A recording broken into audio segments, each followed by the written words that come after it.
Sumar í september ástarsaga mín og konunnar minnar. Ég skrifaði hana vegna þess að mér fannst þetta að vera saga sem verður að heyrast. Hún fjallar blandað hjónaband Íslendings og konu frá Filippseyjum og ég vildi gjarnan segja eitthvað jákvætt og fallegt slíkt samband. Nóg af hryllingssögunum og þessi bók búin að vera í smíðum í 6 ár og fyrri partur af heildinni sem var til á fyrstu árum sem ég að skrifa þessa bók. Og framhaldi heitir Ferðalag til Filippseyja og kemur út á næsta ári. Bókin 342 blaðsíður. Hún gerist í Dubai, á Íslandi, Amsterdam og París og kaflaskipt eftir því hvar hún gerist.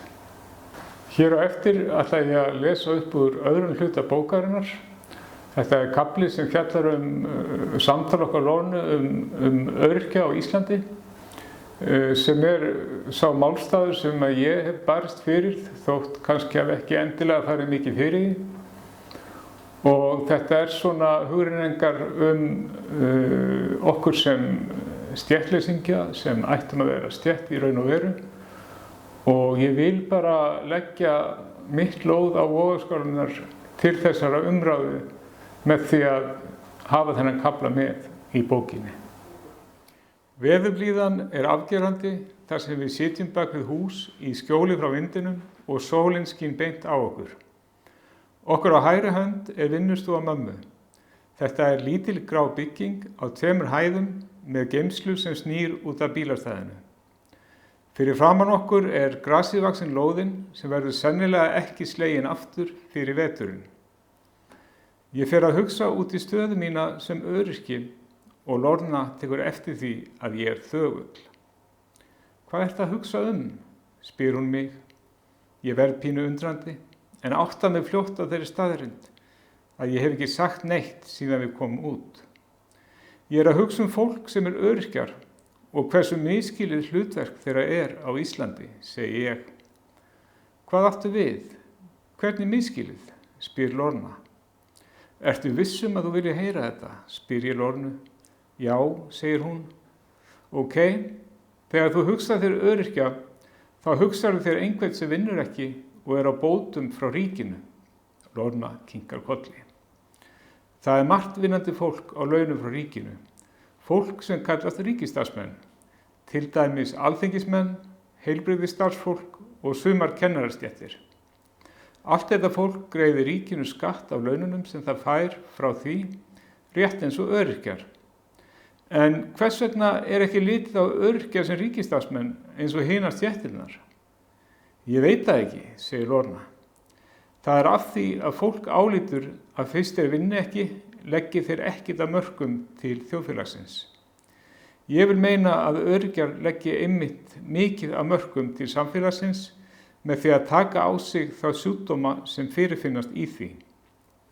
Vegna þeirra öðrum þjóðfélagsþegnum hlíft við því að veikjast alvarlega, vera rændir starfsorkunni og þola ómældar þjáningar. Þannig mætti segja að vegna öryrkja séu allir hinir þokkalega heilbrigðir. Það ómerkilegra hlutverk en að vera læknir eða alþingismaður? Ég þagna þegar Lorna réttir upp hönd eins og hún vilji segja eitthvað. En hvað græðir fólk á að vita þetta, spyr hún. Það breytir ekki stöð ykkar. Einmitt, segi ég.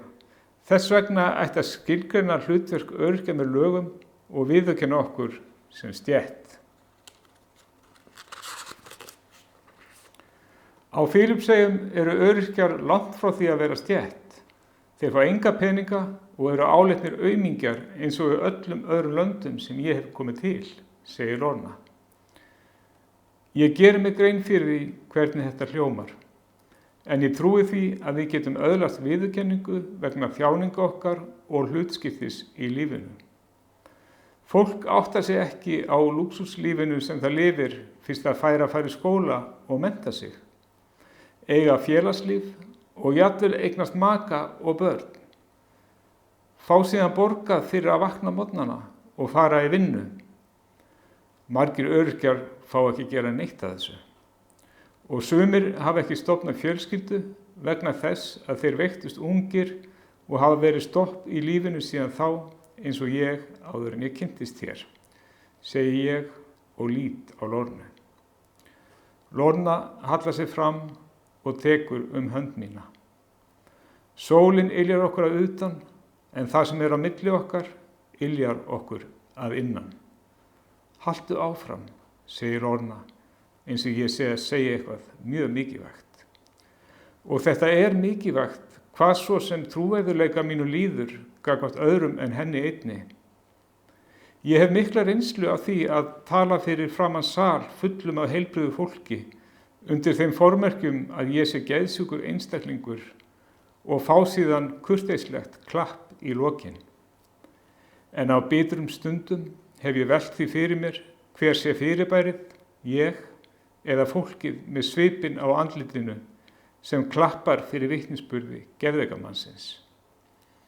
En sem betur fer ég sjaldan bitur og hugsa þetta yfirleitt öðruvísi, þó þetta sé ástæðan fyrir því að ég tala helst ekki mín mál lengur á slíkum viðburðum. Ég held áfram að tala eins og Lorna sagði mér að gera, enda hugur í mér.